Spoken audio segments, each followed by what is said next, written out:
অবনীন্দ্রনাথ ঠাকুরের বাগেশ্বরী শিল্প প্রবন্ধাবলী থেকে দৃষ্টি ও সৃষ্টি প্রবন্ধটি পাঠ করে শোনাচ্ছি। The organs which guide an animal are under man's guidance and control. গৌদি সেট। লক্ষ্য করবার জন্যই হলো চোখ, শব্দ ধরবার জন্যই হলো কান, হাত পা রসনা সবকটাই হলো রূপ রস শব্দ স্পর্শ গন্ধ ধরে বিশ্বের চারিদিককে বুঝে নেবার জন্যে। সজীব সব মানুষেরই বুদ্ধির চারিদিকে ইন্দ্রিয় সকল নানা শক্তিশীল নিয়ে খবরদারি কাজে দিন রাত ব্যস্ত রইল। এই হলো স্বাভাবিক ব্যাপার। অথচ অর্জুনের লক্ষ্যভেদ কিংবা দশরথের শব্দভেদ এমনই নানা রকম ভেদবিদ্যায় কৌশল শিকড়ে পাখি থেকে আরম্ভ করে শিকারী মানুষে যখন লাভ করল, দেখলেম তখন সেই জীব অথবা মানুষ নিজের চোখ কান হাত পা ইত্যাদিকে অস্বাভাবিক রকমে অসাধারণ শক্তিমান করে তুললে। এই কথাই বলতে হয় আমাদের। ছেলেকে অক্ষর চিনতে শেখালে, বই পড়তে শেখালে তবে সে আস্তে আস্তে চোখে দেখতে পায় কি লেখা আছে, বুঝতে পারে পড়াগুলো এবং ক্রমে নিজেই রচনা করার শক্তি পায় একদিন হয়তোবা। যে মানুষ কেবল অক্ষর পরিচয় করে চলল, আর যে অক্ষরগুলোর মধ্যে মানি দেখতে লাগলো, আবার যে রচনার নির্মাণ কৌশল ও রস পর্যন্ত ধরতে লাগলো, এদের তিনজনের দেখাশোনার মধ্যে অনেকখানি করে পার্থক্য যে আছে তাকে না বলবে। কাজেই দেখি শিল্পই বলো আর যাই বলো, কোনো কিছুতে কুশল হয় না। চোখ হাত কান ইত্যাদি যতক্ষণ এদের স্বাভাবিক কার্যকারী চেষ্টাকে নতুন করে সুশিক্ষিত করে তোলা না যায়, বিশেষ বিশেষ দিকে বিশেষ বিশেষ উপায় আর শিক্ষার রাস্তা ধরে এই শিক্ষার তারতম্য নিয়ে আমাদের সচরাচর মোটামুটি দর্শন স্পর্শন শ্রবণ ইত্যাদির সঙ্গে শিল্পীর ও গুণীর দেখাশোনার পার্থক্য ঘটে। ছবি কবিতা সুর সার প্রভৃতি অনেক সময় যে আমাদের কাছে হেঁয়ালির মতো ঠেকে, তো দুই দলের মধ্যে এই পরক ও পরশের পার্থক্যবশতই হয়। কথায় আছে কবিতার সমার্ধুমার্জম কবির বৃত্তি। ঠিক সুরে সুর মেলা চাই, না হলে যন্ত্র বললে গা, কণ্ঠ বলে উঠল ধা। জেগে দেখার দৃষ্টি ধ্যানে দেখার সৃষ্টির সঙ্গে মিলতে তো পারি না যতক্ষণ না ধ্যান শক্তি লাভ করাই নিজেকে। এই জন্যই কবিতা সঙ্গীত ছবি এসবকে বুঝতে হলে আমাদের চোখ কানের সাধারণ দেখাশোনার চালচলনের বিপর্যয় কতকটা অভ্যাস ও শিক্ষার দ্বারায় ঘটাতে হয়, না হলে উপায় নেই। মানুষের সৃষ্টি বুঝতে যদি এই নিয়ম হলো, তবে সৃষ্টিকর্তার রচনাকে পুরো রকম বুঝে বুঝে উপভোগ করার ক্ষমতা অনেকখানি সাধনার যে অপেক্ষা রাখে তা বলাই বাহুল্য। রবীন্দ্রনাথ বলেছেন, "The sense which the light brings before our eyes is inexpressively great, but our scene has not been as great as the scene presented to us. We have not fully seen. We have seen merry happenings, but not the deeper truth which is measureless joy." মোটামুটি দৃষ্টি, তীক্ষ্ণ দৃষ্টি, অন্তর্দৃষ্টি, দিব্য দৃষ্টি এর মধ্যে মোটামুটি রকমের কার্যকারী দর্শন স্পর্শন শ্রবণ ইত্যাদি সমস্ত জীবেরই থাকে। তার উপরে উঠতে হলেই শিক্ষা ও অভ্যাস দিয়ে চক্ষুকর্ণের সাধারণ দেখাশোনার মধ্যে অদল বদল কিছু না কিছু ঘটাতেই হয়। শিকড়ে পাখি কতবার তার শিকার হারায়, তবে তার চোখ এবং ঠোঁট আর আঙুলের নখরগুলো সুশিক্ষিত হয়ে ওঠে মেঘের উপর লক্ষ্যভেদ করতে। একেই বলে ধরার কায়দা দেখার কায়দা। এই কায়দা ইন্দ্রিয় সকল লাভ করে অনেক দিনের শিক্ষা ও অভ্যাসে। চা খাবার সময় রুটির টুকরো যখন ফেলে দেওয়া যায়, তখন দেখি কাকগুলো সবাই একই কায়দায় সেগুলো এসে ধরে। মাটিতে রুটি পড়েছে যখন, তখন পায়ে পায়ে এগিয়ে এসে ঠোঁটে করে সেটা টপ করে তুলে নেওয়াই দেখি সব কাকেরই দস্তর। কিন্তু চিলগুলো সাঁ করে উড়ে এসে মাটিতে রুটি পৌঁছতে না পৌঁছতে লুফে নিয়ে পালায়। এই নতুন কায়দা আমার সামনে একটা কাককে দিনে দিনে অভ্যাস করে নিতে এই সেদিন দেখলেম, এবং লক্ষ্যভেদ বিদ্যার দখলের সঙ্গে সঙ্গে সাধারণ কাকের দেখাশোনা চালচলন সমস্তই উল্টে পাল্টে গেল, তাও দেখলেম। শুধু ওই একটুখানি শিক্ষার অভ্যাসের দরুন কাকের মোটা দৃষ্টি বা স্বাভাবিক দৃষ্টি ও চালচলনের ওলটপালট যদি কাকটা না ঘটাতো, তবে সব কাকদের মধ্যে সে অর্জুন হয়ে উঠতে পারত না, কিংবা সময় সময় চিলটিকেও সে হারিয়ে দিতে পারত না। রুটির লক্ষ্যভেদের সভায় আন্দাজের পরীক্ষায় কুরু পাণ্ডবী মিলে 105 ভাই দ্রোণাচার্য যখন তাদের আন্দাজের পরীক্ষা নিলেন, তখন দেখা গেল 104 ভাইয়ের শুধু চোখই আছে, দৃষ্টি আছে কেবল একমাত্র অর্জুনের। দ্রৌপদীর স্বয়ংবরের দিন লক্ষ্যভেদের সময় অর্জুনের এই দৃষ্টি রহস্যের হিসেব আরও পরিষ্কার রূপে পরীক্ষা হয়েছিল। পৃথিবীর ধনুর্ধর একত্র হলো স্বয়ংবরে, কৃপকর্ণ নানা বীর, কিন্তু লক্ষ্যভেদের বেলায় কারো চোখ দ্রৌপদীর রূপের প্রভাব দেখলে, কারো দৃষ্টি নিজের গলার মণিহারের চমক লক্ষ্য করলে, কিন্তু লক্ষ্যভেদের যা আসল সামগ্রী সেটা জলের তলায় ঘূর্ণায়মান সুদর্শন চক্রের প্রতিবিম্বের আড়ালে একটি বিন্দুর আকারে প্রকাশ পাচ্ছিল। সেটার বিষয় একেবারেই রাজারা অন্ধ রইলেন। একা অর্জুনের দৃষ্টি সেটা লক্ষ্য করলে ও বিঁধলে অস্থির হয়ে ভ্রমণ করছে এই দুটি মাত্র আমাদের চোখের দৃষ্টি। একটু অন্ধকারে ঝাপসা দেখে বেশি আলো পেলেও ঝলসে যাবার মতো হয়। দূরবীন না হলে খুব দূরের জিনিস দেখাই হয় না আমাদের। আবার যখন তিলকে দেখি তখন তালকে দেখি না, তাল দেখতে গেলে তিল বাদ পড়ে যায়। তাছাড়া দৃষ্টি আমাদের সামনেই চলে, পিঠের দিকে যা ঘটছে একেবারেই দেখা সম্ভব হয় না যে চোখ এখন আছে তার দ্বারা। ঘড়ি যেমন শুধু ঘণ্টা প্রহর গুনে গুনে আমাদের জানিয়ে দেওয়া ছাড়া আর কিছু করতে পারে না, গ্রীষ্মের দিন কি শীতের, অথবা দিন 2 প্রহর কি রাত 2 প্রহর, এটা জানাবার সাধ্যই হয় না। যেমন ঘড়ির যতক্ষণ না ঘড়ির মধ্যে কোনো একটা বিপর্যয় শক্তি সঞ্চার করে দেওয়া হচ্ছে, তেমনি চোখের দৃষ্টির মধ্যে একটু অদল বদল না ঘটাতে পারলে চোখ আমাদের ওঠা বসা চলা ফেরা এমনই কতকগুলো নির্দিষ্ট কাজের সহায় হয়ে যান্ত্রিকভাবে খবরদারি করতেই নিযুক্ত থাকে। নিত্য চলাচলের পক্ষে যতখানি দরকার শুধু ততটুকু দেখাই। দিন রাতের মধ্যে বস্তু ঘটনাগুলোর মোটামুটি খবর পৌঁছে দেওয়াই হয় এদের কাজ। এই লোক অমুক ও অমুক, নকিবের মতো এইটুকু ফুকরে যার চোখ, অমুকের সম্বন্ধে তন্ন তন্ন খবর নেবার অথবা দেবার সময় নেই। একটা গাড়ি এলো, চোখ কান চট করে সেটা ধরলে মোটামুটি গাড়ির শব্দ, আর একটা আবছায়া খুঁটিয়ে দেখার সময় নেই। গলির মোড়ে একটা ভিড় জমেছে, তার মাঝে পাহারাওয়ালার লাল পাগড়ির লাল রঙের ঝাঁঝটা মাত্র লক্ষ্য করে চোখ, মায়ে যার চোখ তাকে নিয়ে। কোন গলি ঘুঁজি দিয়ে কেমন করে যে এক্কেবারে গড়ের মাঠে হাজির হয় তার কোনো হিসেব দিতে পারে না। খুব বাঁধা ও খুব প্রয়োজনীয় কাজের ভার নিয়ে দারোয়ান ব্যস্ত থাকে। অভাগ্যত লোককে দেউড়ি ছেড়ে দেবার সময় শুধু মানুষটা চেনা কি অচেনা, ছোকরা কি বুড়ো, এমনই মোটামুটিভাবেই দেখে নিয়ে তার কাজ শেষ। ঘুমোচ্ছি এমন সময় ঘরে খট করে শব্দ হলো, কি গায়ে কিছু স্পর্শ করলে অমনি কান হাত পা ইত্যাদি চট করে বুদ্ধিকে গিয়ে খবর দিলে। যন্ত্রের মতো সময় অসময় জ্ঞান নেই। ঘড়ির কাঁটার সঙ্গে নিমেষে নিমেষে চোখ দেউড়ের ঝাঁপ খুলে বাইরেটা উঁকি দিয়ে দেখে নিচ্ছে আর নোট দিচ্ছে মানুষকে।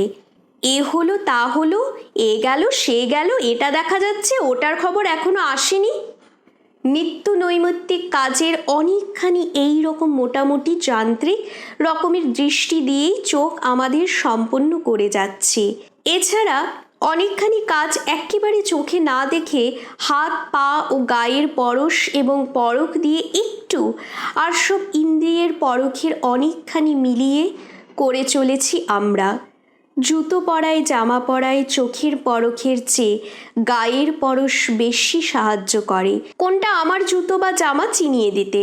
মানুষের নিত্য জীবনযাত্রার মধ্যে নিবিষ্টভাবে রয়ে বসে দেখা এত অস্বাভাবিক আর বিরল যে কাজের মধ্যে হঠাৎ থমকে দাঁড়ানো, নয়ন ভরে কিছু দেখে নেওয়া, স্থির হয়ে কিছু উপভোগ করার সময় পায় না বললেই হয়। 15.5 আনা লোকের দর্শন, স্পর্শন, শ্রবণ ইত্যাদি, এটা অত্যন্ত অদ্ভুত কিন্তু অত্যন্ত সত্য ঘটনা। এমন ছাত্র নেই যে প্রতি সন্ধ্যায় গোলদিঘির ধারে জমায়েত হয়ে 2-4 ঘন্টা না কাটায়। কিন্তু তাদের প্রশ্ন করো গোলদিঘিটা গোল না চৌকা, হঠাৎ কেউ উত্তর দিতে পারবে না। গোলদিঘির লোহার রেলিং ত্রিশূলের আকার না বর্ষার ধরন, 100-র মধ্যে একজন ছাত্র চট করে বলতে পারে কি না সন্দেহ। একটা রেলিং আছে, এইটুকুই টুকে আসছে চোখ মনের নোট বই খাতায় যন্ত্রের মতো। রেলিংয়ের কারুকার্য গড়ন পেটন নিবিষ্ট হয়ে দেখার প্রয়োজন এবং অবসরের দরকারি বোধ করেনি চোখ। খুব ছোট থেকে খুব বড় বয়সেও আমাদের বুদ্ধির কোঠায় দর্শন, স্পর্শন, শ্রবণ এরা অহরাত্র খবর পাঠাচ্ছে। বাইরের ঘটনা, বাইরের বস্তুর পরিষ্কার একটি একটি চুম্বক রিপোর্ট চটপট বুদ্ধির ঘরে টেলিগ্রাম করাই এদের সাধারণ কাজ। রাত পোহালো, চোখ ঝাঁপ খুললেই দেখলে আলো হয়েছে, এমনই সঙ্গে সঙ্গে তার গেল বুদ্ধির কাছে। রাতি পোহাইল, ওঠো প্রিয়ধন, কাক ডাকিতেছে, করবে শ্রবণ। সকাল, এই বুদ্ধি অমনি জাগলো মানুষের। দ্বীপ্রহরের রোদ চঞ্চনে হয়ে উঠল অমনি স্পর্শন বুদ্ধির কাছে তার পাঠালে। ভানুতাপে তাপিত ধরণী, মধ্যাহ্ন বুদ্ধি উদয় হলো মানুষের। এমনই অষ্টপ্রহর বুদ্ধির তাঁবেদারি করতেই কাটছে দিন দর্শনের, স্পর্শনের, শ্রবণের। এক্কেবারে ঘড়ি ধরা এদের কাজ। একটু এদিক ওদিক হলেই মুশকিল। কুয়াশা বেশি হলে, বাদলা ঘন হলে এই প্রহরীরা অনেক সময় ঠিক ঠাউরে উঠতে পারে না। সকাল কি সন্ধে, টেলিগ্রামে ভুল থেকে যায়, বিছানা ছাড়তে বেলা হয়, ভাত চড়তে 3টে বাজে, এমনই নানা বিশৃঙ্খলা উপস্থিত হয় নিত্য কাজে। তখন বারবার ঘড়ির দিকে চেয়ে দেখতে হয়, নয়তো জানলা খুলে বাইরে উঁকি দিতে হয় ক্রমান্বয়ে। শুনে দেখি, চেয়ে দেখি অথবা পরশ করেই দেখি। সাধারণ মানুষের জীবনে এই 3 দেখার সম্পর্ক হচ্ছে বস্তু জগতের যেগুলো সচরাচর ঘটনা এবং বাইরের যে মোটামুটি খবর তারই সঙ্গে। প্রহরীর কাজ, খবরদারির কাজ, এর বেশি কাজ এদের দেওয়ার দরকারই হয় না। জীবনে ইতর জীব থেকে মানুষ পর্যন্ত কারো, অতএব বলতেই হলো চোখ কান হাত এমনই সবার স্বাভাবিক কাজ ও অবস্থা হয় চটপট দেখাশোনা, ছোঁয়া ও জানা যান্ত্রিকভাবে। চোখে দেখলেম বাইরের পদার্থ, তার রূপ, রং ইত্যাদি। 5 আঙ্গুলের পরশ করে দেখলেম সেগুলো। শুনে দেখলেম বাইরের খবরাখবর। এইভাবে জগতের বস্তু ও ঘটনার বুদ্ধিটা বেড়ে চলল মানুষ থেকে ইতর জীব তাবতেরই। মুখ, চোখ, কান, হাত পা সব দিয়ে জীব যেন পড়ে চলল বিশ্ববিদ্যালয়ে এসে বিদ্যাসাগরের বর্ণপরিচয় প্রথম ভাগ।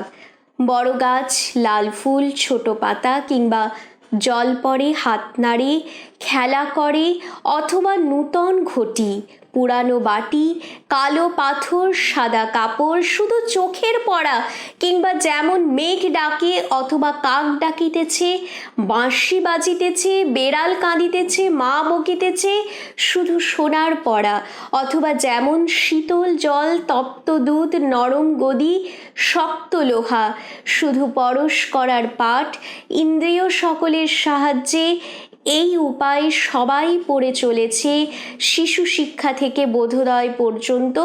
এর বেশি পড়া 15.5 আনা মানুষ দরকারই বোধ করে না সারা জীবনে।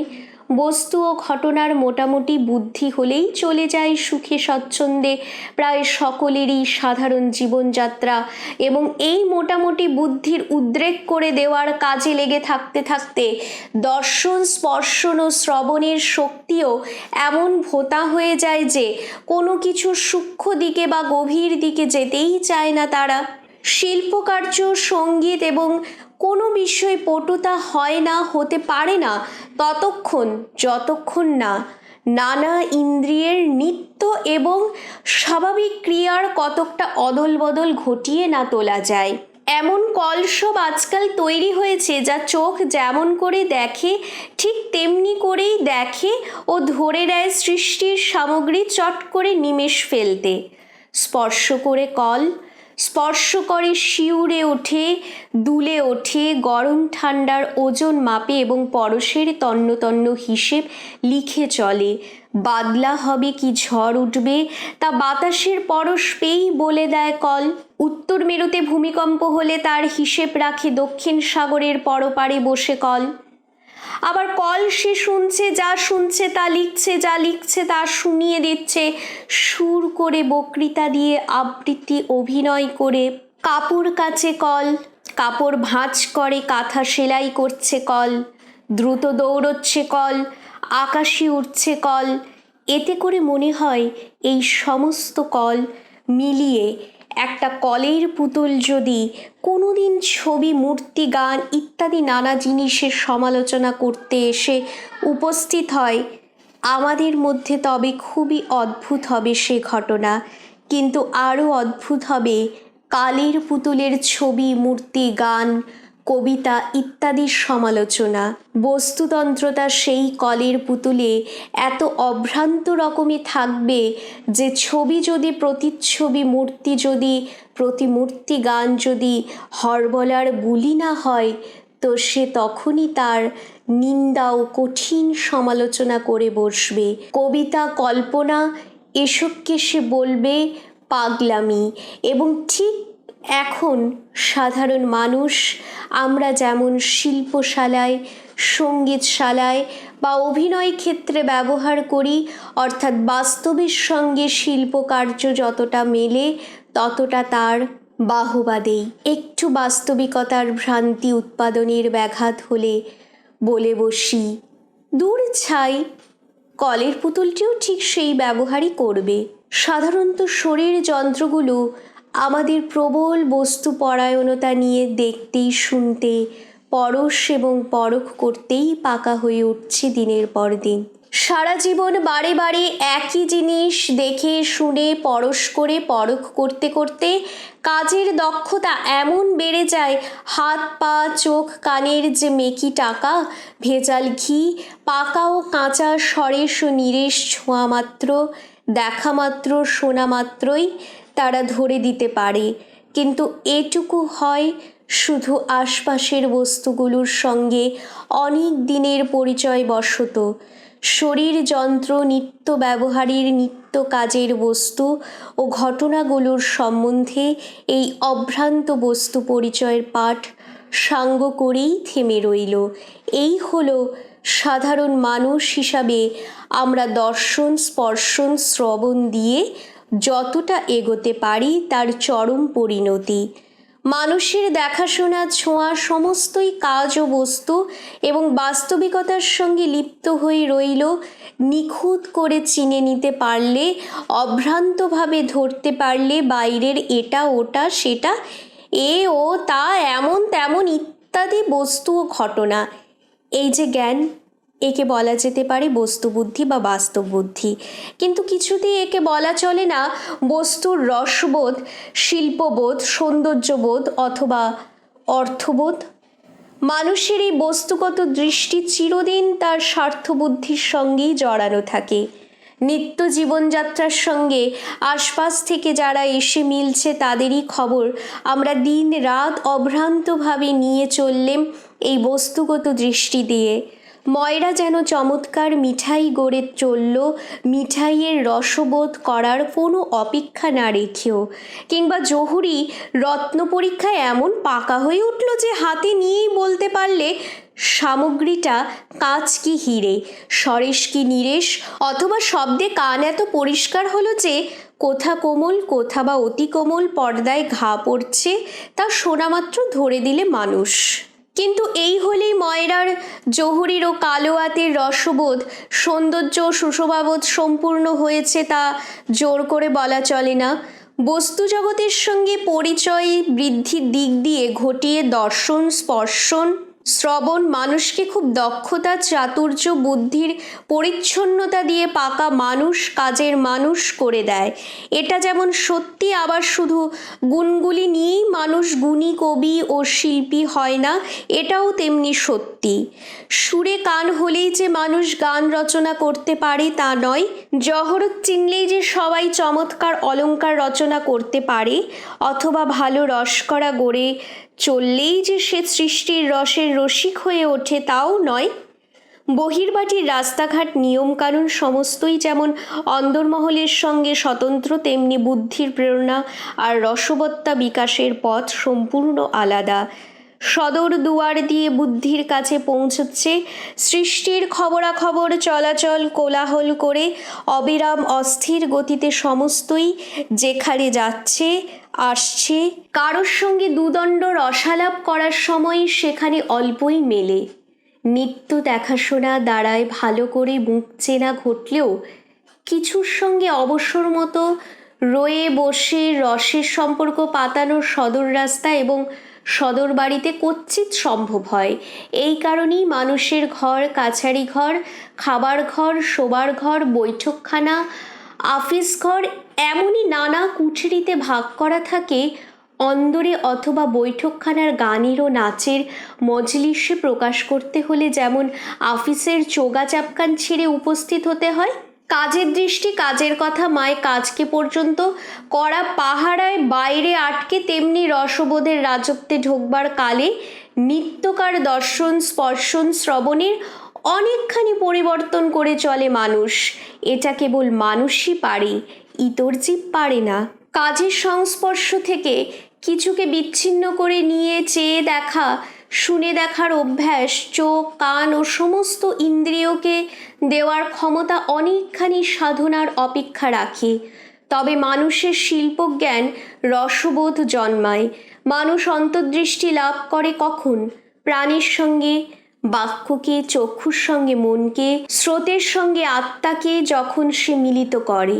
মানুষের শরীর যন্ত্রণাকে জীবনযাত্রার পথে নানা বিঘ্ন বিপত্তি থেকে রক্ষা করে স্বচ্ছন্দে চালিয়ে নেবার কাজই দক্ষ হয়ে উঠল মানুষের ইন্দ্রিয় কটা নিজের নিজের পরিপূর্ণ শক্তি অনুসারে।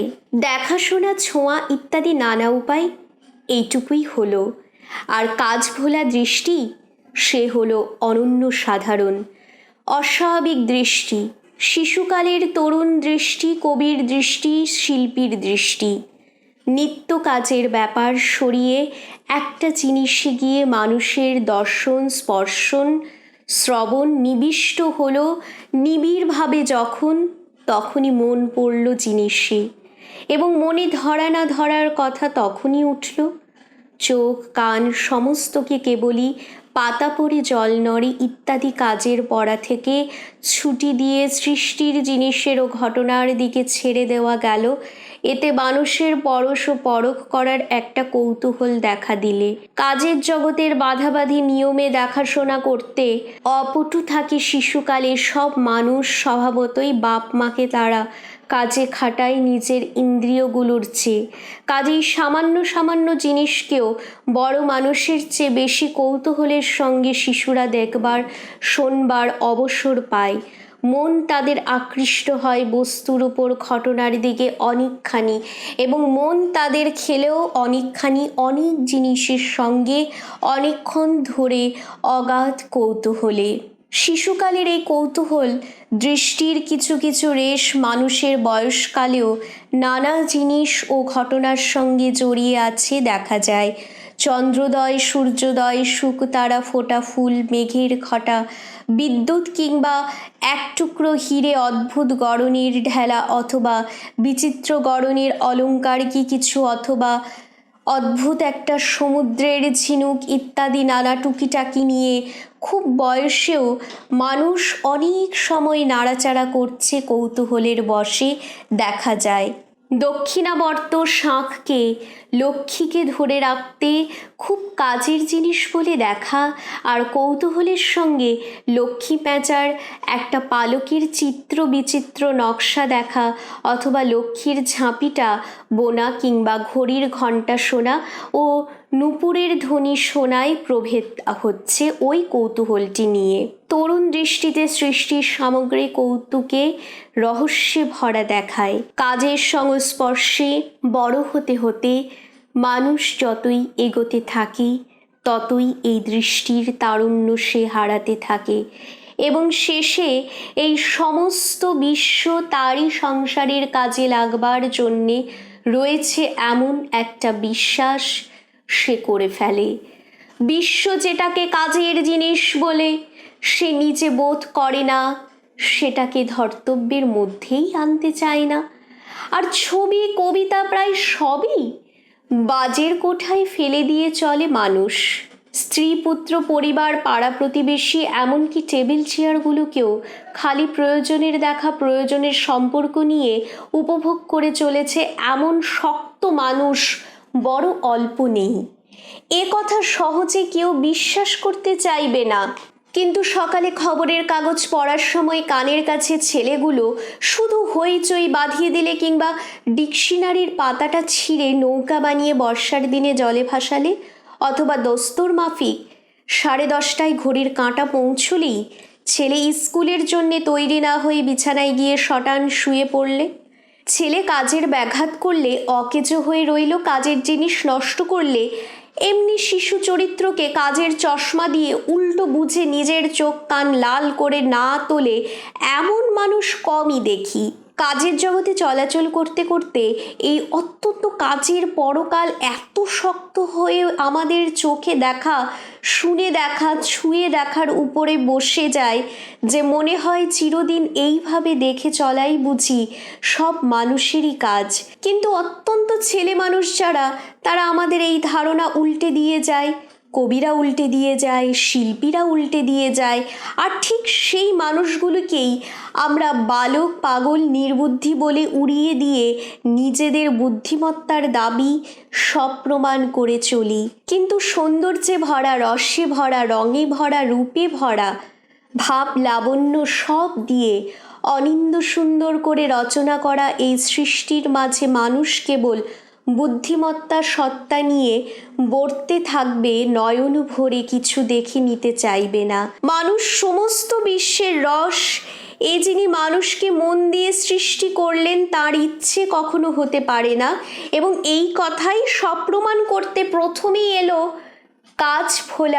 কাজ ভোলানো শিশু, খুব কাজের জগতে অফুরন্ত কৌতূহল, অকারণ হাসি কান্না ইত্যাদি নিয়ে। সেই শিশু দিন রাত কাজে কর্মে ভরা মানুষের ঘরের মধ্যে এসে তার কৌতূহলে যারা জাগালো, মাটির ঢেলা, কাঠের টুকরো, তাদের নিয়ে নিরিবিলি আপনার খেলাঘর বাঁধলে, কল্পনা পক্ষীরাজের অতি অপূর্ব আস্তানা, সেখানে কাজ হয়ে গেল এক্কেবারে খেলাই হয়ে উঠল মস্ত কাজ। কিন্তু কাজের জগৎ সেই শিশুর উপরে তীক্ষ্ণ দৃষ্টিতে চেয়ে রইল। শিশুকাল যেমন শেষ হতে থাকলো, অমনি কাজও কোনো কোনো শিশুকে আস্তে আস্তে আপনার ঘরের দিকে টেনে নিতে লাগলো। একটু একটু করে খেলাঘর ভেঙে গেল এবং কচি ছেলেকে কাজের যন্ত্রতন্ত্রগুলো দাঁতে চিবিয়ে ছোবড়া বানিয়ে ছেড়ে দিলে। আবার কোনো ছেলেকে কাজ তেমন করে জোরে ধরতে পারলে না, কিংবা কোনো ছেলেটা কাজে পড়েও বাজের সাধনা অনেকখানি করে চলল, তারাই কাজের চাবুক এড়িয়ে গিয়ে কিংবা সরে গিয়ে হয়ে উঠল ভাবুক। অদ্ভুত কৌশলে তারা তাদের চোখে দেখা, শুনে দেখা, ছুঁয়ে দেখা ইত্যাদি যে অত্যন্ত কাজের অফিস জোড়া তাদের পিঠে পক্ষীরাজের ডানা জুড়ে দিয়ে কাজ বাজাতে না গিয়ে বাঁশি বাজাতে বেরিয়ে পড়ল জগতে শিশুকালের হারানো চমৎকারী কাজ অনেক কষ্টে খুঁজে খুঁজে সেইটে বার করে সাদাসিধে কাজের চোখে দেখা, শুনে দেখা, ছুঁয়ে দেখার উপরে যেমনি বেশ করে এঁটে দিলে মানুষ অমনি স্বর্গমর্ত পাতাল আবার তার কাছে তরুণ হয়ে দেখা দিলে কৌতুকে কৌতূহলে ভরে উঠল সৃষ্টি সামগ্রী। সেসব ইন্দ্রিয় কেবলই হিসেবের কাজে, পাহারার কাজে লেগেছিল। তারা হয়ে উঠল কৌতূহল পরায়ণ এবং সন্ধানী। দিনের পর দিন বস্তুকে নিয়ে, ঘটনাকে নিয়ে উল্টে পাল্টে খেলতে আর দেখতে অথবা শুনতে লেগে গেল। শুধু জল নড়ে, ফল পড়ে, এ পড়ায় আর রুচি হলো না। কেমন করে জল চলছে, কেমন করে ফুল ফুটছে, ঝরছে, কিবা সুরে পাখি গাইছে, আকাশের তারা কেমন করে চাইছে ইত্যাদি কেমন তা জানার আগ্রহ এবং চেষ্টা জেগে উঠল। সাদাসিধে রকমের বুদ্ধির চাষ করে চলাতেই চোখে দেখা, শুনে দেখা, ছুঁয়ে দেখা বদ্ধ রইল না। চঞ্চল দৃষ্টি এ ফুলে ও ফুলে এখনো উড়ে পড়তে লাগলো বটে, কিন্তু হঠাৎ দৃষ্টির চঞ্চলতার মধ্যে এক একটা সোম আর ফাঁক পড়তে লাগলো। প্রজাপতি যেন হঠাৎ ডানা দুখানা স্থির করে আলোর পরশ, ফুলের পাপড়ির রং এবং ফুলের ভেতরকার কথা ধরবার চেষ্টা করতে থাকলো। দর্শন, স্পর্শন, শ্রবণের যান্ত্রিকতা কতকটা দূর হয়ে তাদের মধ্যে আন্তরিকতা একটু যেন বিকশিত হলো। যেসব শরীর যন্ত্রের কাজই ছিল বুদ্ধির সঙ্গে যুক্ত হয়ে বাইরের প্রেরণায় চটপট সাড়া দেওয়া নির্বিচারে, অন্তরের সঙ্গে মানুষ যেমনি তাদের মুক্ত করে দিলে অমনি ভিতরকার প্রেরণায় তারা ধীরে সুস্থে একটুখানি যত্নের সঙ্গে একটু কৌতূহল নিয়ে যেন আত্মীয়তা পাতাতে চলল বাইরের এটা ওটা সেটার সঙ্গে। একটু দরদ পৌঁছলো দেখাশোনা ছোঁয়ার মধ্যে। এ একটা মস্ত ওলট পালট ঘটল হাত পা, চক্ষু, কর্ণের কাজের স্বাভাবিক ও যান্ত্রিক ধারায়। উজান টান ধরল যমুনায়।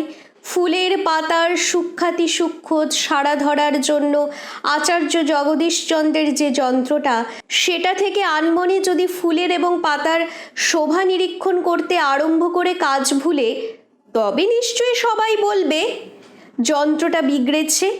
যেভাবে দেখা, যেভাবে শোনা যন্ত্রটার উচিত ছিল তা করছে না, কিন্তু যন্ত্রের ওইরূপ ব্যবহার দেখে একটা অত্যন্ত বিস্ময়কর বিপর্যয় শক্তি যে যন্ত্রটা লাভ করেছে তা কারোর অগোচর থাকবে না। তেমনি ইন্দ্রিয় সকলের সাধারণ ক্রিয়ার মধ্যে নিরূপণ ইচ্ছা নিবিষ্ট হওয়ার চেষ্টা যারা ঘটায় অভ্যাস, শিক্ষা ও সাধনার দ্বারায়, বলতেই হবে সেই সব মানুষের দেখাশোনা সমস্তই অনন্য সাধারণ বা অসামান্য রকমের একটা শক্তি পেয়েছে। এই যে কৌতূহল, প্রবণতা, দরদ দিয়ে সব জিনিস দেখার অভ্যাস, কাজের দেখার প্রায় বিপরীত উপায় সৃষ্টির জিনিসকে আলিঙ্গন করে পরখ করা, ছেলেবেলাকার হারিয়ে যাওয়া খেলাঘরের কাজ ভোলা দৃষ্টি, একে ফিরে পাওয়া দরকার কিনা এ নিয়ে মানুষে মানুষে মতভেদ দেখা যায়। কিন্তু একদিনও মানুষ একটিবার সেই ছেলেবেলার দেখাশোনা, খেলাধুলার মধ্যে ফিরে যেতে ইচ্ছা করলে না, এমন ঘটনা মানুষে বিরল। চেষ্টা করলেই ছেলেবেলার সেই কাজ ভোলা হারানো দৃষ্টি যে ফিরে পাওয়া যায় তা নয়। নাসার ডগায় দৃষ্টি স্থির করলেও চাঁদ, তারা, মেঘ অথবা সূর্যের দিকে উদয়াস্ত হাঁ করে চেয়ে থাকলেও, অথবা খাঁচায় কোকিল পুষে তার গান দিন রাত শুনে এবং দক্ষিণ বাতাসকে চাদর উড়িয়ে ছুঁয়েও যোগীর এবং ভাবুকের দৃষ্টি পাচ্ছে না কত যে লোক, তার ঠিকানা নেই। শখ করে নানা শৌখিন জিনিসের সাজসজ্জার দিকে অথবা বিচিত্রা এই বিশ্ব প্রকৃতির শোভা সৌন্দর্যের দিকে চাওয়া হলো বিলাসীর চাওয়া। বেতাল 25-এর ভোজন বিলাসী, শয্যা বিলাসী, এরা সাতপুরো গদির তলায় একগাছি চুল, রাজভোগ চালের সব গন্ধ অতি সহজেই ধরতে পারত। কিন্তু বিলাসীর দেখা প্রকাণ্ড রকম স্বার্থ নিয়ে দেখা, অত্যধিক মাত্রায় কাজের দেখা, এ দৃষ্টি ভাবুকের দৃষ্টি কিংবা কাজভোলা শিশুর সরল দৃষ্টি একেবারেই নয়। অতিমাত্রায় বস্তুগত দৃষ্টি এটা। এই ইন্দ্রিয় পরায়ণ দৃষ্টি নিয়ে শয়ন বিলাসী, ভোজন বিলাসী দুটোতে মিলে বাসুকসজ্জার কবিতা লিখতে চেষ্টা করলে যা হতো তা এই। সুন্দরীর সহচরী ভালো জানে চর্যা, রতন মন্দিরে করে মনোহর শয্যা। দুই দুই তাকিয়া খাটের দুই ধারি, ডোল ভাঙি টাঙ্গাইল চিকন মশারি। ভক্ষদ্রব্য নানা জাতি মন্ডা মনোহরা, সরজা ভাজ নিখতি বাতাসা রসকরা। অপূর্ব সন্দেশ নামে এলাইচি দানা, ফুল চিনি লুচি দধি দুগ্ধ ক্ষীর ছানা। চিনির পানা, কর্পূর চন্দন, কালাগুরু, বিছানা বালিশ লেপ তোষক ইত্যাদি দিয়ে যে ত্রিপদী চৌপদী, সেগুলো কবিতা কিংবা ভাবের 3 পায়া 4 পায়া টেবিল চৌকি বললেও বলা চলে। বিলাসীর দৃষ্টির সঙ্গে ভাবুকের দৃষ্টির কোনখানে যে তফাৎ তা স্পষ্ট ধরা যাবে দুই ভাবুকের লেখা বাসুকসজ্জার বর্ণন দিয়ে, যথা অপরূপ রাইক চরিত নিভৃত নিকুঞ্জ মাঝে ধ্বনি সাজয়ে, পুনঃ পুনঃ উঠোয় চকিত। ধুয়োতেই ভাব সচকিত চাহনি, নিভৃত নিকুঞ্জের অপরূপ শোভা মনকে দুলিয়ে দিলে। আবার যেমন আজ রচয়ে বাসক সেজ, মুনিগত চিত হেরি মূরছিত, কন্দর্পের ভাঙ্গে তেজ, ফুলের অচির ফুলের প্রাচীর, ফুলেতে ছাইল ঘর, ফুলের বালিশ আলিস্য কারণ, প্রতি ফুলে ফুলস্বর। বিলাসীর দৃষ্টিতে ধরা পড়ল ভালো ভালো কাজের সাজ সরঞ্জাম, যা টপ করে গিলে খেতে ইচ্ছে হয় তাই। আর ভাবুকের দৃষ্টিতে ধরা গেল সেইগুলো যাদের দিকে নয়ন ভরে দুর্দণ্ড চেয়ে দেখতে স্বাদ হয়। বিলাসী দৃষ্টি স্বার্থের সঙ্গে নিবিড়ভাবে জড়িয়ে থেকে সৃষ্টির যথার্থ শোভা সৌন্দর্য ও রসের বিষয়ে মানুষটাকে বাস্তবিকই অন্ধ করে রাখে অনেকখানি। আর ভাবুকের দৃষ্টি কাজভোলা ছেলেবেলার দৃষ্টি সৃষ্টির অপরূপ রহস্যের খুব গভীর দিকটাই নিয়ে চলে মানুষকে। কাজে ভাবুকের শোনা দেখা বলা কোয়ার মধ্যে শিশুসুলভ এমনতর সরলতা ও কল্পনার প্রসার থাকে, ভাবুক দৃষ্টি এত অপরূপ অসাধারণভাবে দেখে শোনে দেখায় শোনায় যে কাজের মানুষের দেখাশোনা ইত্যাদির সঙ্গে তুলনা করে দেখলে ভাবুকের চোখে দেখা ছবি কবিতা সমস্তই হেঁয়ালি বা ছেলে মানুষের মতোই লাগে।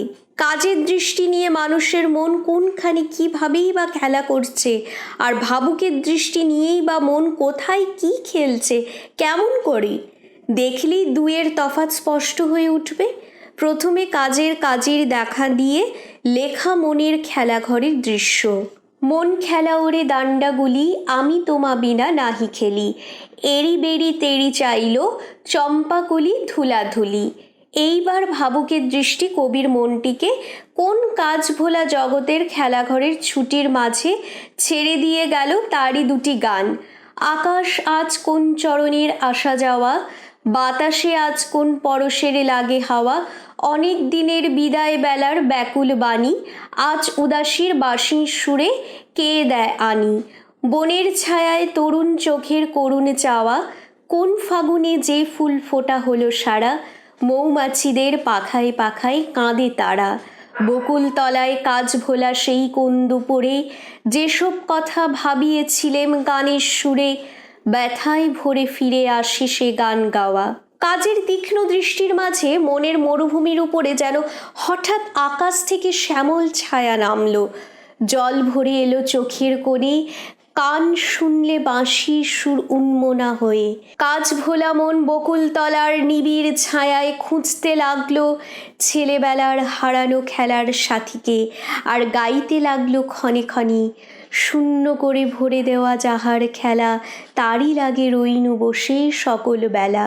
এমনইতর ভাবুক দৃষ্টি দিয়ে সব মানুষের শিশুকাল সৃষ্টির যা কিছু আকাশের তারা থেকে মাটির ঢেলাটাকে পর্যন্ত একদিন দেখে চলেছিল, কিন্তু অবলা শিশুকাল আমাদের কেমন দেখলে কেমন শুনলে সেটা খুলে বলতে পারলে না, একে দেখাতে পারলে না।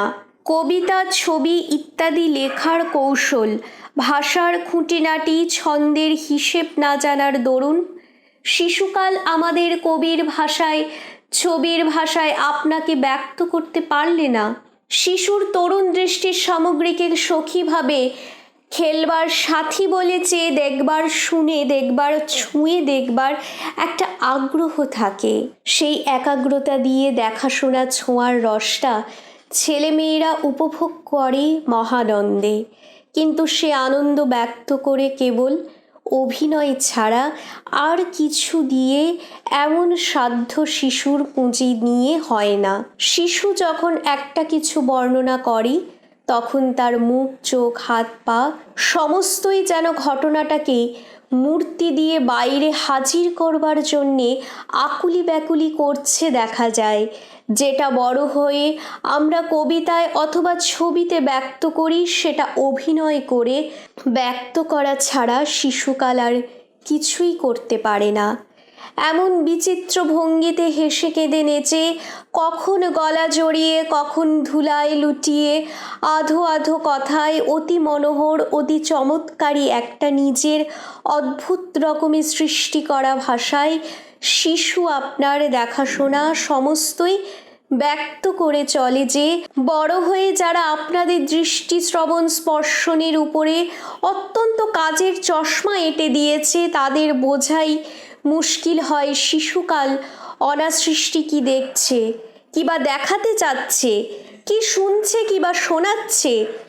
শিশুর হৃদয় যেভাবে গিয়ে স্পর্শ এবং পরখ করে নেয়, বিশ্ব চরাচরকে একমাত্র ভাবুক মানুষই সেইভাবে বিশ্বের হৃদয় আপনার হৃদয়ে লাগিয়ে দেখতে পারেন, শুনতে পারেন, এবং অবলা শিশু যেটা বলে যেতে পারলে না সেইটিই বলে যান ভাবুক কবিতায়, ছবিতে। রেখার ছন্দে, লেখার ছন্দের সুরের ছন্দে অবলা শিশুর বল, হারানো দিনগুলির ছবি, অফুরন্ত আনন্দ আর খেলা দিয়ে ভরা শিশুকালের দিন রাতগুলোর জন্যে সব মানুষেরই মনে যে একটা বেদনা আছে, সেই বেদনা ভরা রাজত্বে ফিরিয়ে নিয়ে চলেন মানুষের মনকে থেকে থেকে কবি এবং ভাবুক, যারা শিশুর মতো তরুণ চোখ ফিরে পেয়েছেন। খুব খানিকটা ন্যাকামোর ভেতর দিয়ে নিজেকে এবং নিজের বলা কোয়াগুলোকে চালিয়ে নিয়ে গেলেই আমাদের সৃষ্টির ও দৃষ্টির মধ্যে তারুণ্য ফিরে পাওয়া সহজেই যাবে, এটা অত্যন্ত ভুল ধারণা। শিশুকাল ন্যাকামি দিয়ে আপনাকে ব্যক্ত করে না, সে যথার্থই ভাবুক এবং আপনার চারিদিককে সে সত্যই হৃদয় দিয়ে ধরতে চায়, বুঝতে চায় এবং বোঝাতে চায় ও ধরে দিতে চায়। শুধু সে যা দেখে শোনে সেটা ব্যক্ত করার সম্বল তার এত অল্প যে সে খানিকটা বোঝায় নানা ভঙ্গি দিয়ে, খানিক বোঝাতে চায় নানা আঁচড় মোচড়, নয়তো ভাঙা ভাঙা রেখা, লেখা ও কথা দিয়ে। এইখানে কবির সঙ্গে, ভাবুকের সঙ্গে, পাকা অভিনেতার সঙ্গে শিশুর তফাৎ। দৃষ্টি দুজনেরই তরুণ, কেবল একজন সৃষ্টি করার কৌশল একেবারেই শেখেনি, আরেকজন সৃষ্টির কৌশলে এমন সুপটু যে কি কৌশলে যে তারা কবিতা ও ছবির মধ্যে শিশুর তরুণ দৃষ্টি আর অস্ফুট ভাষাকে ফুটিয়ে তোলেন তা পর্যন্ত ধরা যায় না। ন্যাকামো দিয়ে শিশুর আবোল তাবোল আধভাঙা কতকগুলো বুলি সংগ্রহ করে, অথবা শিশুর হাতের অপরিপক্ক ভাঙাচোরা টানটন আঁচড় পোঁচড় চুরি করে বসে বসে কেবলই শিশু কবিতা, শিশু ছবি লিখে চললেই মানুষ কবি, শিল্পী, ভাবুক বলাতে পারে নিজেকে, এবং কাজগুলোও তার মন ভোলানো হয়। এ ভুল যারা করে চলে তারা হয়তো নিজেকে ভোলাতে পারে, কিন্তু শিশুকেও ভোলায় না, শিশুর বাপ মাকেও নয়। ছেলে ভোলানো ছড়া একেবারেই ছেলে মানুষই নয়, তরুণ দৃষ্টিতে দেখাশোনার ছবি ও ছাপ সেগুলি। ও পাড়েতে কালো রং, বৃষ্টি পড়ে ঝমঝম, এ পাড়েতে লঙ্কা গাছ রাঙা টুকটুক করে, গুণবতী ভাই আমার মন কেমন করে। অজানা কবির গান ছেলে মানুষই মোটেই নয়, এতে ছেলে বুড়ো সবার মন ভুলিয়ে নেয়। আমাদের খুব জানা কবি এবং এই সুরেই সুর মিলিয়ে বাঁধলেন এরই মতো সরল সুন্দর ভাষায় ও ছন্দে আপনার কথা। ওই যে রাতের তারা, জানিস কি মা কারা? সারাটি ক্ষণ ঘুম না জানি, চেয়ে থাকে মাটির পানি, যেন কেমন ধারা। আমার যেমন নেই কো ডানা, আকাশেতে উঠতে মানা, মনটা কেমন করে, তেমনি ওদের পা নেই বলে পারে না যে আসতে চলে এই পৃথিবীর পরে। আমাদের তরুণ চোখের নয়নতারা একদিন আকাশের তারার দিকে চেয়ে চেয়ে যেসব কথা ভেবেছিল, কিন্তু যে ভাবনা ব্যক্ত করতে পারেনি আমাদের শিশুকাল, এতকাল পরে সেই ভাবনা ফুটে উঠল কবির ভাষায়। কাজের চশমা পরানো দৃষ্টি, যেটা বড় হয়ে অবধি মানুষ দর্শন স্পর্শন শ্রবণের উপরে লাগিয়ে চলাফেরা করছে, সেটার মধ্যে দিয়ে উঁকি দিয়ে চললে তারাগুলো মিটমিটে আলোর কিংবা খুব মস্ত মস্ত পৃথিবীর মতোও দেখায়।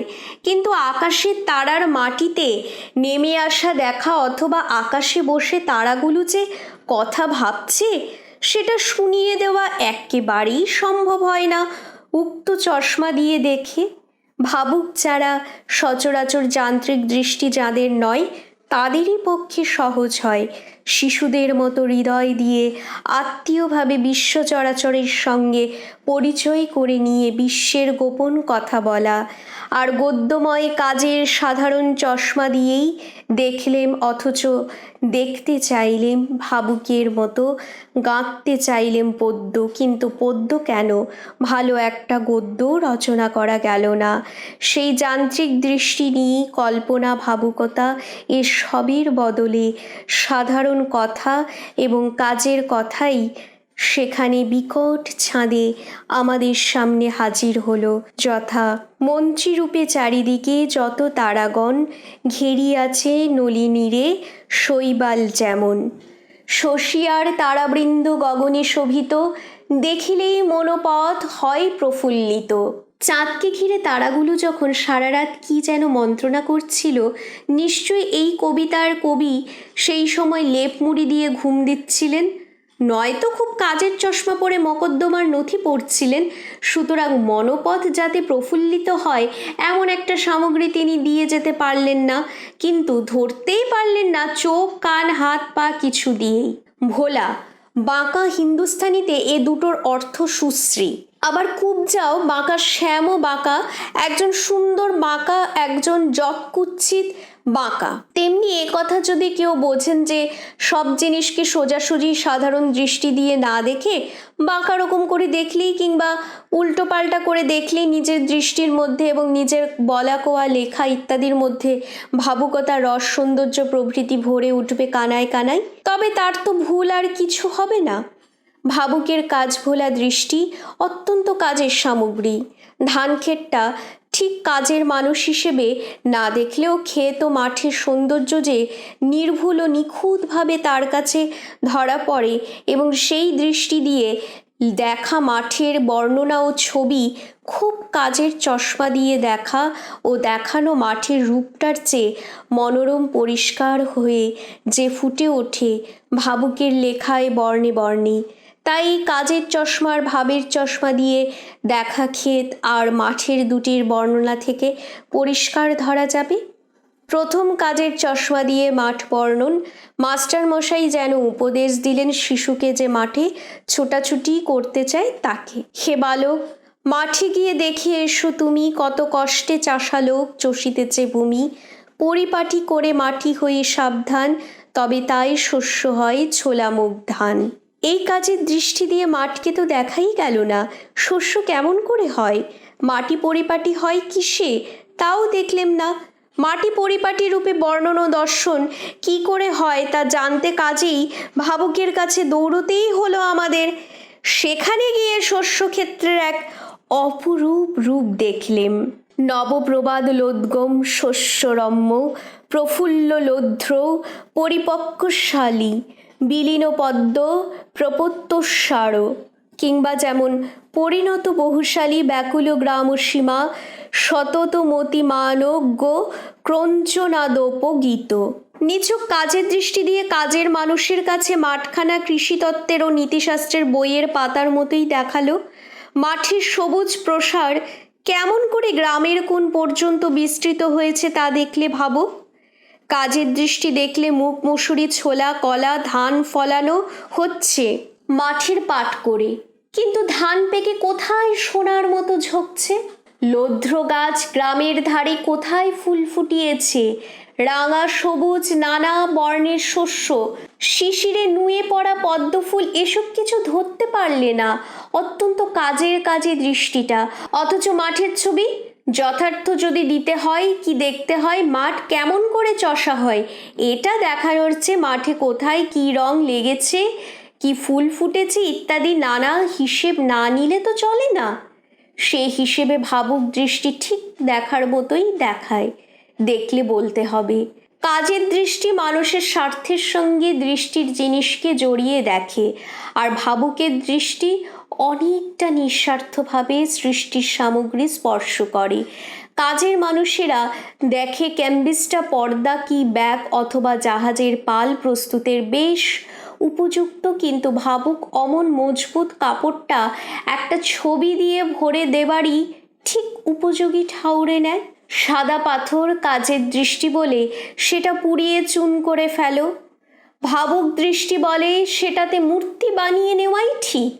নির্মম স্বার্থ দৃষ্টি কাজের চোখ নিয়ে সাধারণ মানুষ নিজের মুঠোয় ফুটন্ত ফুলগুলোর গলা চেপে ধরে বলির পাঁঠার মতো সেগুলোকে বাগানের বুক থেকে ছিঁড়ে নিয়ে পুজোর ঘরের দিকে চলে।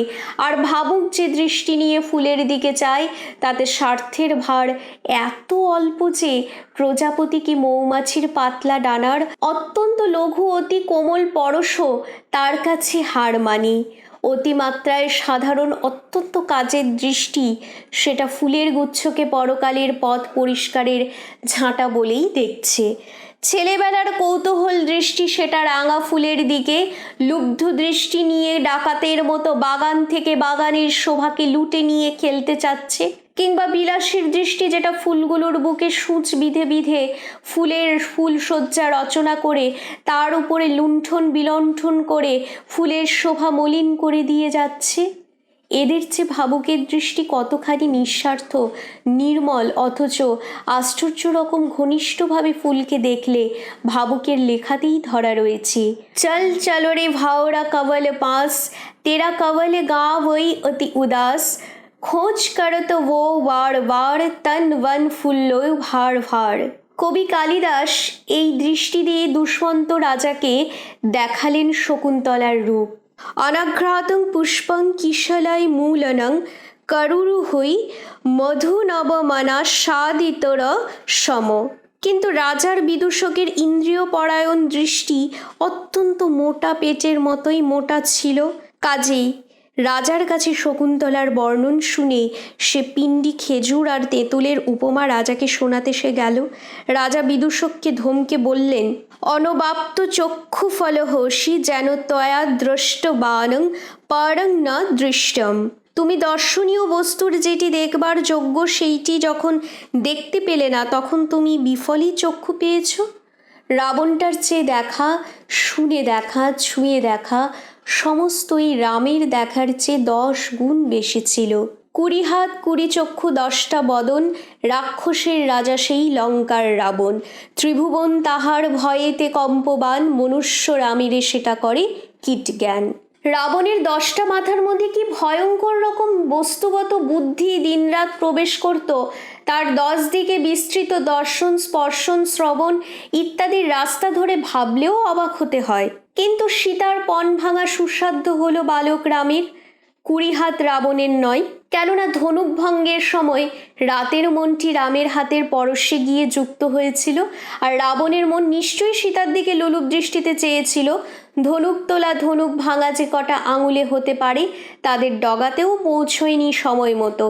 দিন রাতের মধ্যে যেসব ঘটনা হঠাৎ ঘটে কিংবা আকস্মিতভাবে উপস্থিত হয় প্রতিদিনের বাঁধা চালের মধ্যে, সেগুলোকে মানুষ খুব কাজে ব্যস্ত থাকলেও অন্তত এক পলের জন্যও মন দিয়ে না দেখে থাকতে পারে না। হঠাৎ পূব কি পশ্চিম আকাশ রঙে রাঙা হয়ে উঠল, দৃষ্টির সঙ্গে মন তখনই যুক্ত হয়ে দেখে কি হলো। পাড়ায় ট্রামের ঘণ্টার টুং টাঙের উপরে হঠাৎ কোন সকালে বাঁশির সুর বাজলে মন বলে ওঠে কি শুনি। হঠাৎ দক্ষিণ বাতাস ঘরের ঝাপটা নাড়িয়ে দিলে মন যেন ঘুম ভেঙে চমকে বলে, শীত গেল নাকি দেখি। পাড়ার যে ছেলেটা প্রতিদিন বাড়ির সামনে দিয়ে স্কুলে যায় তাকে দু একদিনই চিনে নিয়ে চোখ ছেলেটার দিকে ফেরা থেকে ক্ষান্ত থাকে, কিন্তু সেই ছেলেটা হঠাৎ বাঁশি বাজিয়ে বর সেজে দুয়োর গোড়া দিয়ে শোভাযাত্রা করে যখন চলে, তখন নয়ন মন শ্রবণ সবাই দৌড়ে দেখতে চলে। আর সেই দেখাটাই মনের মধ্যে লুকোনো রস জাগিয়ে দেয়। হঠাৎ তাং রাঘবং দৃষ্টিভিরাবিবন্ত নার্জনী যোগুর্বিস্ময়ন্তরাণী তথাপি শেষেন্দ্রিয় বৃত্তিরাসং সর্বত্তমনা চক্ষুরই প্রবিষ্টা। যা হঠাৎ এলো তার দিকে, সমস্ত ইন্দ্রিয় ব্যাপারে আকৃষ্ট হবার একটা চেষ্টা থেকে থেকে জাগে আমাদের সকলেরই, কিন্তু বাইরে থেকে প্রেরণা সাপেক্ষ চোখ কান ইত্যাদির এই কৌতূহল সব সময় জাগিয়ে রাখতে পারেন কেবল ভাবুকেরাই। বিশ্বজগৎ একটা নিত্য উৎসবের মধ্য দিয়ে নতুন নতুন রসের সরঞ্জাম নিয়ে ভাবুকের কাছে দেখা দেয়, এবং সেই দেখা ধরা থাকে ভাবুকের রেখার টানে, লেখার ছাঁদে, বর্ণে ও বর্ণনে। কাজে বলা চলে বুদ্ধির নাকে চড়ানো চলতি চশমার ঠিক উল্টো, এবং তার চেয়ে ঢের শক্তিমান চশমা হলো মনের সঙ্গে যুক্ত ভাবের চশমাখানি। এমন মানুষ নেই যার শ্রবণের সঙ্গে ছুটির ঘণ্টা আর কাজে যাবার ঘণ্টার ছেলেবেলা থেকেই বিশেষ যোগাযোগ আছে, কিন্তু সচরাচর এত কাজের ভিড়ে মানুষকে ঘিরে তাকে যে ভাবুক। মন দিয়ে এই ঘণ্টা শুনে যতক্ষণ না বলে দেন ঘণ্টা দুটো কি বলে, ততক্ষণ ঘণ্টাটা শোনাই আমাদের হয়নি। যথার্থভাবে কথা বলা যায়, সবারই কানে আসে সন্ধ্যা পুজোর শঙ্খধ্বনি। সন্ধ্যায় আঁধার করা ছবি চোখে পড়ে সবারই, কিন্তু সেই শঙ্খধ্বনি সন্ধ্যার আগের সঙ্গে মিলিয়ে সুর দিয়ে ছন্দ দিয়ে একটি অপরূপ রূপ ধরিয়ে যখন ভাবুক মানুষ আমাদের শুনিয়ে দিলেন, দেখিয়ে দিলেন, কেবল তখনই তো সন্ধ্যা পূজা, এমনকি সন্ধ্যাকালের এই পৃথিবীকে যথার্থভাবে দেখতে শুনতে পেলেম আমরা।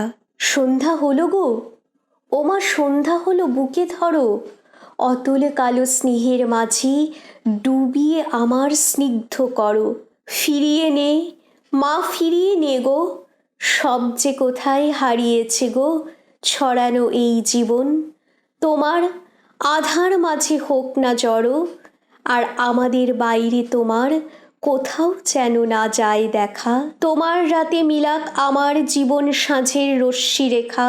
আমায় ঘিরি আমায় চুমি, কেবল তুমি আমায় বলে যাহা আছে, মা তোমার করে সকল হলো।